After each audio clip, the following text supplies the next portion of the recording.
Dr. Paul Elmeyer writes, "The Gospels were never intended as full biographies in the modern sense, but rather as records of Jesus' public ministry. They focus, then, not on the 30, quote, hidden years, as they're called, when he grew to manhood and prepared his mission, but on the all-important 42 months after he came out of obscurity. Only then, when he was finally old enough to be listened to by his countrymen, who never really trusted anyone under 30 in matters religious." Many scholars, such as Professor Paul Meyer, have remarked on the peculiarity of the absence of information on Jesus' early life, and many have attempted to explain this strange lack of information.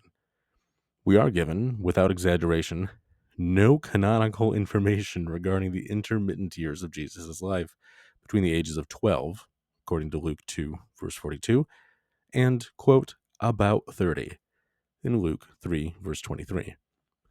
However, many valid assumptions can be drawn from what we know about him. So, Jesus learned a trade that would have involved not just carpentry, but also perhaps masonry, based on the use of the word tekton in Matthew chapter 13, verse 55, in chapter 6, verse 3. This is alluded to by Professor Meyer, who writes that houses in Nazareth had cut limestone floors, which would have required the use of stone cutting equipment. There's also a tradition claimed by Justin Martyr that Joseph and Jesus made plows and yokes for oxen, some of which were supposedly still being used in the mid-100s CE. Now, it has been suggested by more than one historian, archaeologist, and theologian that Jesus likely would have worked in Sepphoris, or Zippori, a large Hellenistic city just 6 kilometers, or 3.73 miles, north of Nazareth, that was in desperate need of craftsmen due to its recent development by the Romans. Now, Jesus also somehow acquired a rabbinical education and smicha, or rabbinic ordination, based on his repeated designation as rabbi. So, for example, in Mark 9, verse 5, John 3, verse 2, in John 20, verse 16, etc., etc. There are many times when he's called this. And this was a title applied to him by both his disciples and even outsiders, which means that it was not just them giving him respect, but rather something which everybody agreed was the case, whether they agreed with him or not. And we also find an early hint of Jesus as a child prodigy when he escapes the attention of his parents and stays in the temple to listen to the greatest scholars of his generation, asking them questions about the Torah. This is according to Luke 2, verse 46. This explains how Jesus, quote, increased in wisdom and stature and in favor with God and man, in Luke 2, verse 52. Now, here's also another interesting passage from the 2nd century CE work, which scholars call the Epistola Apostolorum. "They did our Lord Jesus Christ, who was sent by Joseph and Mary, his mother, to be taught. And when his teacher told him, 'Say Aleph,' then he, Jesus, answered, 'Tell me first what is base.'" The Epistola Apostolorum 4. So we know, even from this, that Jesus had a teacher at one point. And according to some of these stories, he had multiple teachers, but then ended up scaring them away. So not only this, but it tells us that Jesus matured both spiritually and physically. He increased in favor with God, right? When it says he increased in favor with God and man, right? He increased in favor with God, which indicates that Jesus was undergoing a spiritual transformation during his youth. It's unreasonable to believe that Jesus rejected these spiritual gains later on in life, and instead it's only reasonable to assume that Jesus continued to grow in favor with God, and probably continues even now, perhaps.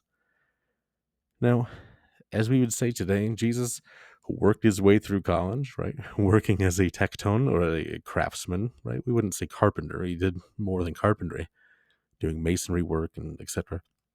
Maybe nowadays he would be pouring driveways or doing bathroom tile. But he was working as a craftsman during his time going through his rabbinical education, presumably, and using some of that money to pay for tuition at the local Beis Medrash. Now, given that the rabbinical schools were dominated by one of the two major theological viewpoints, either Beis Hillel or Beis Shammai, we can assume that Jesus learned Torah according to one, or perhaps both, of these standards and met the admission requirements. or qualifications, we might say. It was the opinion of Beis Hillel that all prospective students should be allowed in the academy if they could pay for tuition and keep up with the class, whereas it was the view of Beit Shammai that only worthy students should ever be permitted to enroll. From this, we can assume that Jesus either met the minimum standards of Beis Hillel, or he was a star student and met the standards of Beit Shammai. Regardless, he must have obtained a rabbinical education somehow. Rabbinical education is also evidenced by his ability to read the text of the Bible in its original Hebrew and teach it, quote, as was his custom, in Luke 4, verses 16. In light of the fact, as it's believed, that most Jews at the time were not necessarily capable of doing such a thing, requiring instead Targumim, which are the Aramaic paraphrases of the Tanakh. Why? Because Aramaic was the lingua franca of Eretz Yisrael at the time, not Hebrew. Now, to be able to read Hebrew, it required an additional education, and this evidences Jesus' superior education, or his ability to study beyond what his peers would have been doing. Yet aside from this, Jesus' profession and education, indeed the essence of a resume, we do not seem to be able to learn anything concrete or significant about his life. In fact, it may have even been the view of his family that there was nothing significant about Jesus until the time that he was, quote, about 30. We can find some clues in the Gospels, however. Jesus' parents neglect keeping track of his whereabouts in Luke 2, verses 41 through 46. Not exactly the treatment one would expect toward a future rock star rabbi from the royal line of King David. If Joseph and Mary knew that Jesus would be the future king of Israel, and that the salvation of Israel and the world depended on him, that Israel would continue to suffer under Roman occupation without him, their best precaution against these things was to lose him? Or perhaps they did not have this mindset, that Jesus was royalty. Perhaps, like many parents today, they lost their child in the midst of the hustle and bustle around them. And, after all, many in America today are descended from George Washington, yet this hereditary fact plays no role in a couple's parenting of their child or children. Now, there is an occasion in the Gospel of Mark that may imply that Jesus' family or friends assumed he was a regular rabbi and nothing royal, profound, or salvific about him. And we read that some people very close to Jesus, some translations vary, the text is unclear, they may have believed Jesus was out of his mind. However, in fairness, these may be the words of the crowd or others. Again, the text is unclear. In the Gospel of John, chapter 2, we read of Jesus attending a wedding at Cana in Galilee. And here we find Jesus and his mother in servants' roles. When Mary orders Jesus to fetch more wine, he explains that his time has not yet come. And clearly, his short dialogue in John is not intended to be taken literally, because Jesus then proceeds to do exactly what Mary asks him: fetch more wine. Just imagine the scenario. Son, get more wine for the guests. Mom, it's not my time yet. Guys, do whatever my son tells you. And then Mary then just walks away, and Jesus obeys her orders to go get more wine. Right? Whatever happened to, it's not my time, Mom? Are we seriously to expect that Jesus was a weak-willed, spineless pushover? Or are we to believe that Mary had no concern for Jesus' deep words of wisdom? Of course not. Jesus was referring to the wine of his teachings in the new wine of Matthew 9 and Mark 2, presumably, assuming that this was all an historical event.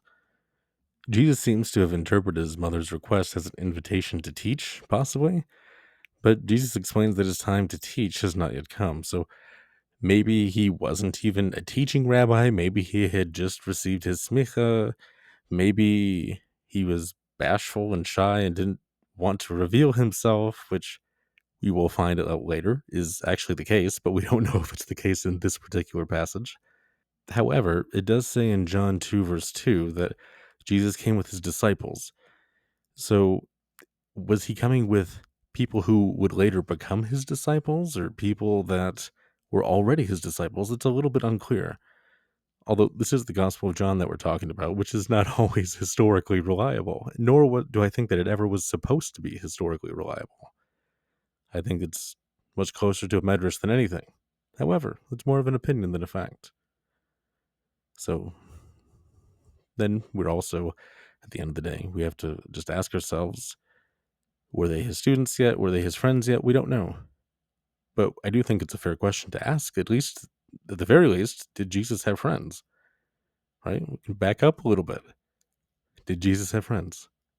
We're given no indication in the Gospels or anywhere else that Jesus did have any friends. I mean, they're never mentioned. Even among his disciples, he appears to have met many of them for the first time later on in his life, near the beginning of his ministry, or right before his ministry began. And if we're to take Isaiah 53 as applying to Jesus, which I don't personally, but many at the time may have believed so, the following passage may reveal much about the personal life of the Messiah, again, as it was applied to Jesus. For he shall grow up before him as a tender plant, see Luke 2, verse 52, as we mentioned. And as a root out of dry ground, he has no form, no comeliness, and when we shall see him, there's no beauty that we should desire him. He's despised and rejected of men, a man of sorrows and acquainted with grief. And we hid, as it were, our faces before him. He was despised and was esteemed him, and we esteemed him not. And while this passage is commonly attributed to the Passion of Jesus, it more appropriately refers to his life, in my opinion. Though he were a son, yet learned he obedience by the things which he suffered. In being made perfect, he became the author of eternal salvation unto them that obey him. It's according to Hebrews chapter 5, verses 8 through 9. And so we learn that Jesus' obedience resulted from Jesus' suffering. But was Jesus' obedience only limited to the passion scene in the last few chapters of the Gospels, like a few hours of his life? No, certainly not. Right? We read in John 4:34, "My food is to do the will of him who sent me and to accomplish his work." And in John chapter 5, we also read, "I can of my own self do nothing. As I hear, I judge. And my judgment is just, because I seek not my own will, but the will of the Father which sent me. But I have greater witness than that of John the Baptizer. For the works which the Father has given me to finish, the same works I do, bear witness of me, that the Father has sent me." In John 17, he says, "I have glorified you on the earth, Father, and I have finished the work which you've given me to do." Not only are we told that Jesus himself came only to obey God's will, but he said that all of those who obey God are like family to him. Quote, "For whoever shall do the will of my Father which is in heaven, the same is my brother and sister and mother." Matthew 12, verse 50. So if Jesus learned obedience by what he suffered, and his suffering caused him to be obedient, and his obedience preceded, but included, the passion scene, and his obedience resulted in his death, according to Philippians 2:8, then this means that Jesus' life was full of misery and suffering, not just the few hours of his passion. In other words, Jesus appears to have experienced chronic social rejection, sadness, and suffering all of his life. Jewish psychologist Dr. Irene Levine remarks, "It's hard to make new friends and even keep old ones when you're depressed. Depression saps your energy, turns you inward." Interesting, turns you inward, and creates a distance between you and other people. In light of this, it truly is no wonder that Jesus continued to seclude himself in prayer even during his ministry, for example, in Mark 1, verse 35, and to withdraw from society and companions to, quote, lonely places, in Luke 5, verse 16, rejecting publicity. See my previous comments on the Messianic secret in Mark. And he often tried to escape crowds who desperately cried out for just a moment of his attention. See Matthew 8, verse 18, Matthew 14, verse 13, and John 5, verse 13. And it's no wonder that he cries upon hearing news of his friend Lazarus' death. It's the only one who's ever called his friend. Poor guy, right? That's in John 11, verse 35. And it was possibly one of Jesus' only friends, according to John 11, verse 11. But not shedding any tear upon hearing of the death of the son of the woman of Nain in Luke 7, nor does Jesus hesitate to pour out his heart to God, rather than to his, at times, unreliable teenage students, in Luke chapter 22, verse 39 through 44. And in this last passage, we're even told that, quote, he was withdrawn from them in chapter 22, verse 41. And being in agony, he prayed more earnestly, chapter 22, verse 44.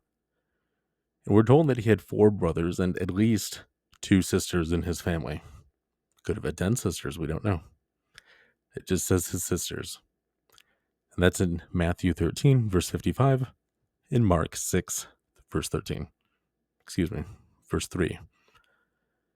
Not only did Jesus come from a large family, but he also came from a small town. And everybody knows everyone else in a small town. This is why it's interesting that Jesus' hometown neighbors were amazed at his great wisdom after he began teaching. Right? This is Matthew 13, verses 56 through 57, and Mark 6, verse 3, implying that he never taught them any of his unique teachings before. No one's surprised by the familiar, after all. In other words, it was unusual for Jesus to teach. Why would the crowds of his hometown, a small rural village, be surprised that he's teaching such wisdom if he's been doing this all along? Right? It makes no sense. So what's implied is that he was not teaching until a certain point when he was, quote, about 30. After all, why would they be shocked to hear things that had already been heard from him? Nor would they have any reason to be surprised if Jesus was in the habit of teaching amazing things and had already gained a reputation of doing so. And even if Jesus was teaching in Nazareth before his general ministry, which I highly doubt, but he did not distinguish himself as an unusual or extraordinary maggid, or preacher.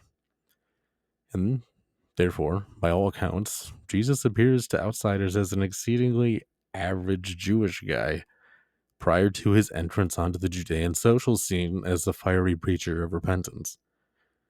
Jesus was born, grew up spiritually and physically, went to school, attended family events, and was a secluded introvert for most of his life.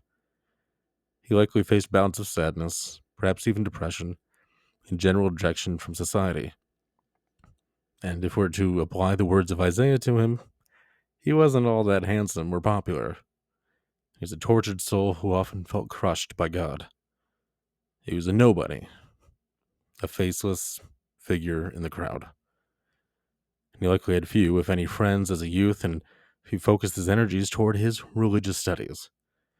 He learned to utilize prayer as a first resort, not a last resort, a first resort, to the only one who was always there for him, his Father in heaven, who encouraged him with the words of the Torah, saying, "Be strong and of good courage, and fear not, nor be afraid of them, for the Lord your God is here, and he goes with you, and he will never fail you or forsake you," according to Deuteronomy 31, verse 6. And even though all the sufferings, Jesus could still put his faith in the wisdom of his forefather, King Solomon, who wrote, "Yet have I not seen the righteous forsaken," in Proverbs 37, verse 25. So how does all of this relate to the Baal Shem Tov? Again, returning to Professor Elie Wiesel, he writes, 7 lonely and ascetic years went by before the Baal Shem Tov received his order to reveal himself and assume his destiny. Does this not sound like Jesus? Even at a young age, Jesus knew that he was destined for greatness far beyond that of his peers, according to Luke 2, verse 48 through 50. Greatness that nobody else seems to have recognized. Jesus likewise expressed a sense of longing and anticipation when he approached his cousin John the Baptizer, saying that it was proper to fulfill all things, leaving nothing unfulfilled. And Jesus was ready to assume his identity and fulfill his destiny, the entire purpose for which God had molded him his whole life and sent him out of Nazareth and into the world to achieve. According to the Gospel of the Hebrews, even the Holy Spirit declares her pleasure at finally being able to rest on the perfect Tzaddik, having waited since creation to do so. And through years of solitude and suffering, now was Jesus' time to rise to the purpose for which he was created. Now was his time to shine. German theologian Wilhelm Wrede proposed that within the Gospel of Mark there was a messianic secret, whereby Jesus wanted his messianic status hidden from the public rather than loudly publicly proclaimed. While this great irony may seem very unusual and counterintuitive, I would like to examine some of the passages in Mark that led right to his theory, and then compare them to similar stories about the Baal Shem Tov. For both Jesus and the Baal Shem Tov, the knowledge of their secret identities were discovered by those closest to them, their families, friends, and disciples, not the admirers who came in droves and not the general public. However, in the case of Jesus, those whom he healed also sometimes discovered his secret during their healings. In the Gospel of Mark, we read in chapter 1, verse 44, "And Jesus said to them," the healed man that is, say nothing to any man, but go your way, show yourself to the priest, and offer yourself for cleansing for those things which Moses commanded for testimony to them." And in Mark 7, verse 36, he says, "He charged them that they should tell no man." But the more he charged them, so much the more great deal they published it. And in Mark chapter 8, verse 29 through 30, it says, "And he said to them, But whom do you say that I am? And Peter answered and said to him, You're the Messiah. And he charged them that they should tell no man of him." Now, in Legends of the Baal Shem Tov, we're told the following, and again, we're using the source from Elie Wiesel, the book Souls on Fire. Hannah chose to obey her late father's wish, and a date was set for the wedding. Before the ceremony, the Baal Shem Tov drew Hannah aside and told her, "I'm not who you think that I am, but you must tell no one." He then described the road that he had chosen and predicted the difficulties that would encounter, the obstacles still left to overcome. And Hannah declared herself ready to confront them at his side. Wow, what an amazing bride, really. To hear all of that and still be like, yeah, I'm all for it. Let's do this. So not only does the Baal Shem Tov implore his bride not to tell anyone about his secret identity, but he also, quote, predicted the difficulties that they would encounter, which is strikingly similar to when Jesus predicted that he would suffer many things and be rejected and be killed in Mark 8:31. So we find that the Baal Shem Tov would be persecuted and opposed, presumably because of his identity, which he could not disclose to anyone. And Jesus, too, underwent an extremely similar experience. On at least one occasion each, we find that both Jesus and the Baal Shem Tov have their secret identities revealed by demons. In the Gospels of Mark and Luke, we read, in Mark 3, verses 11 through 12, "Unclean spirits, when they saw him, fell down before him and cried, saying, 'You are the Son of God.' And he straightly charged them that they should not make him known." And in Luke 4, verse 41, it says, "And devils also came out of many, crying and saying, 'You are the Messiah, the Son of God.' And he rebuked them and allowed them not to speak, for they knew that he was the Messiah." And in Mark 5, verse 7, it says, "And the demoniac cried with a loud voice and said, 'What have I to do with you, Jesus, you Son of the Most High God?'" So the demons know, but the crowds do not know. And in the legends of the Baal Shem Tov, we are also told something very, very similar. Again, from Elie Wiesel's book, he says, "There lived in Brody a woman who was mad, crazy. She saw through all men's masks. Brought face to face with the Baal Shem Tov, she said, 'I know who you are, and I'm not afraid of you. I know that you possess certain powers, and I also know that you may not use them before the age of 36. "'Be quiet,' he answered. "'Otherwise I shall convene a Besht, a court, to evict the Dybbuk inside you.'" The Dybbuk is a demon in Yiddish, right? He says, "Be quiet, or else I'll cast you out of this woman." There are also occasions for both men, Jesus and the Baal Shem Tov, where religious leaders demand that they reveal their identities. So, for example, in the Gospels of Matthew, Luke, and John, we read in Matthew 26, "But Jesus held his peace, and the high priest answered and said to him, 'I adjure you by the living God that you shall tell us whether you are the Messiah, the Son of God.' And Jesus said unto him, 'You've said that.'" In Luke 22, It says, "The elders of the people and the chief priests and the scribes came together and led him into their council, saying, 'Are you the Messiah? Tell us.' And then said they to all, 'Are you the Son of God?' And he said to them, 'You say that I am.' And they said, 'What need we have any further witnesses? For we ourselves have heard of his own mouth, or from his own mouth.'" And then in John 10, in verses 22 through 25, it says, "It was at Jerusalem, the feast of Hanukkah, and it was winter. And Jesus walked in the temple. And then came the Jews around him and said to him, 'How long will you make us wonder? If you are the Messiah, tell us plainly.' And Jesus said to them, 'I told you, and you don't believe me.'" And in Legends, the Baal Shem Tov were told, again, very similar things. Again, from Elie Wiesel's book. One day he was summoned by the local rabbi who undertook to give him a lesson in Judaism. The Baal Shem, in quick succession, put on and removed his simpleton's mask, meaning he changed his act real quick. And the rabbi was perplexed. How could the expression on a face change so rapidly? Stunned, he demanded his visitor tell him the truth. "So be it," said the Baal Shem, "but you must keep what I tell you to yourself for the moment."